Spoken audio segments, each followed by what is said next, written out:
Nicolas Ferreira faz a esquerda engolir seco, a Vanguarda a ficar calado e o seu advogado a fazer sinais para que ele não respondesse nada. Isso aqui, pessoal, é somente uma narrativa da esquerda para tentar tumultuar a CPI e tirar o foco do verdadeiro objetivo da CPI, que é encontrar os verdadeiros culpados e puni-los ao rigor da lei. O incrível hacker que de manhã estava todo saltitante, feliz, respondendo a todas as perguntas da esquerda, mas que de repente na parte da tarde não responde a ninguém mais da direita. É a famosa testemunha seletiva. A esquerda, eu tenho certeza que está completamente decepcionada. Miraram o poderoso hacker e acertaram no M-sinal do Careca. Só falta falar que levou o Bolsonaro para um lugar especial para pessoas especiais. Por favor, toma vergonha aqui, porque aqui não é brincadeira. Além de mentiroso e um contumaz criminoso, porque a mentira é a sua profissão, eu quero mostrar aqui a verdadeira intenção. Passa para mim, por gentileza, o vídeo aí alto, para a população do Brasil ver o porquê que ele está aqui. Tudo não passa apenas de uma questão eleitoral, no fim das contas, por incrível que pareça. Que não passa pelo critério, bom senso da coerência. Caso eu ganhe uma notoriedade positiva com tudo isso, que eu me candidate a deputado federal do meu estado. Você pensa em algum partido? Não tenho ainda um partido definido. Algum partido te chamou? Segundo o advogado, teve um partido, mas eu não me recordo qual agora. Mas era um partido de centro, não era nem de direita nem de esquerda.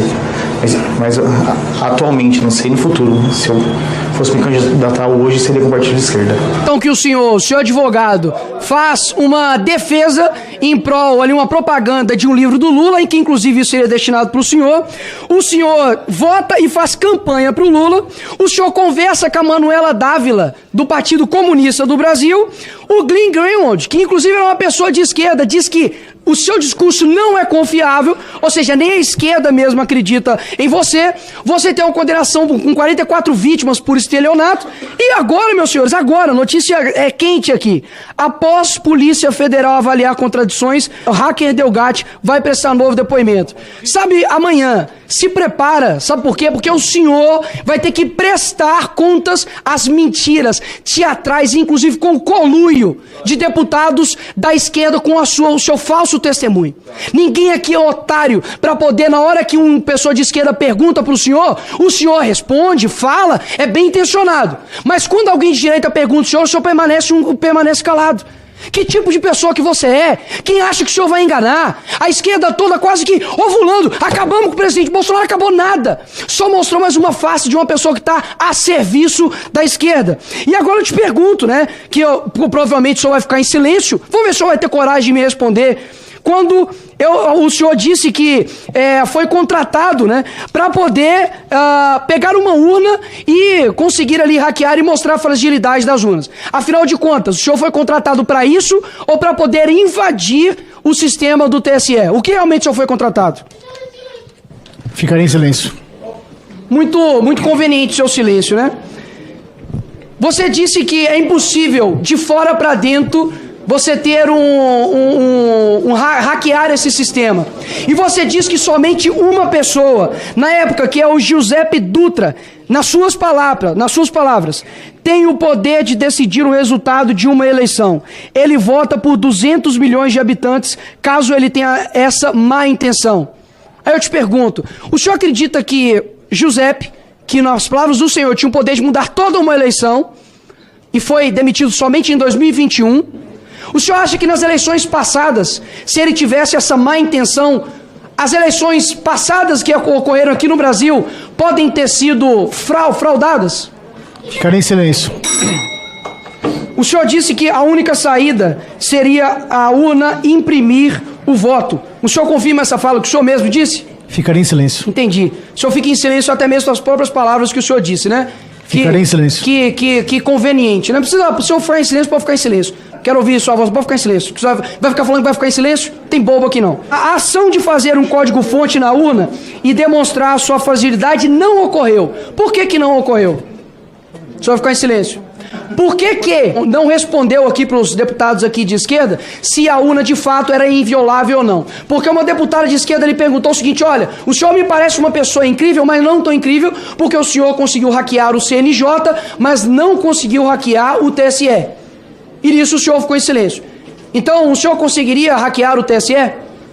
Ficarei em silêncio. Agora, você disse que seria impossível de fora para dentro. Agora, de dentro para fora, quem tem o controle sobre o código-fonte, que agora está na mão de 5 pessoas, como mesmo o senhor disse, de dentro para fora seria possível você fraudar as eleições que acontecem hoje aqui no nosso país? Ficarei em silêncio. Senhor Delgatti, eu gostaria de saber se o presidente Bolsonaro pediu para você fraudar as eleições ou que autenticasse a lisura das eleições e das urnas. Ficarei em silêncio. O depoente aqui, realmente, ele fica em silêncio para tudo que ele não quer responder, né? Impressionante.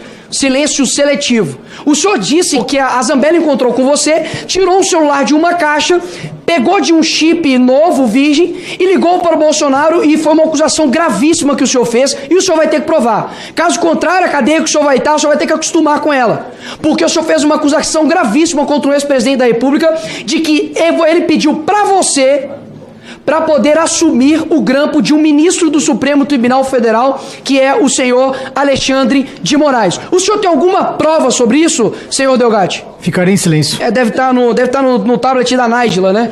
Realmente o senhor não consegue provar nada do que o senhor disse. É impressionante mesmo. Esse teatro aqui foi feito, e graças a Deus a verdade ela vem à tona. Eu gostaria de falar com o Brasil inteiro que está vendo isso aqui o seguinte: hoje foram presas 10 mandados de prisão, foram expedidos. E entre eles tinha uma cantora gospel e um pastor.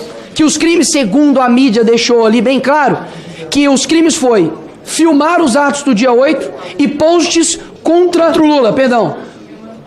Vocês veem aqui a esquerda em conluio com uma testemunha falsa que tem zero credibilidade, para poder tentar criar uma narrativa para poder prender Jair Messias Bolsonaro. Sendo que o senhor, como eu disse aqui, não tem crédito nenhum com a verdade, pelo contrário, é um criminoso condenado. Só não tem aí porque foi prescrito, mas condenado o senhor foi. Para prestar atenção no que esse governo está se prestando a fazer. Governo que nosso senhor não assinou nenhuma assinatura para poder criar isso aqui, está perdendo o nosso tempo, gastando contribuinte, o seu dinheiro para poder sustentar isso aqui, ao invés da gente estar relacionado com coisas da CPMI do dia 8, a gente está vendo coisas aí do passado que nem mesmo o senhor acredita no que o senhor está falando. Nem mesmo o senhor acredita. Inclusive o senhor é tratado como um herói aqui pela esquerda. Não me é de se assustar, poxa. Eles consideram o Lula um herói, um bandido condenado. Por que não considerariam um estelionatário como herói também? Está aqui vendo as pessoas que foram presas, senador Magno Malta, que o senhor esteve lá na Colmeia e na Pampulha por diversas vezes, pessoas que estavam lá com câncer, pessoas que estavam lá presas injustamente, que estão agora lá com tornozeleira eletrônica, pessoas como pastores, cantoras gospel estão presas. A gente tem que ouvir aqui quase como um comediante, perdendo aqui o nosso tempo, para poder simplesmente gerar uma narrativa política.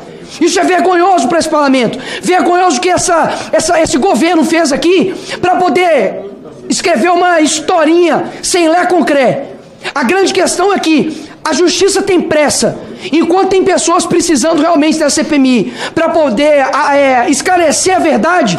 Você vem aqui de conluio para poder simplesmente contribuir com essa farsa. Vergonha! No fim das contas, o senhor é um covarde. É isso que eu digo para o senhor. E acabou a narrativa. Vamos para a próxima agora. Obrigado, senhor presidente.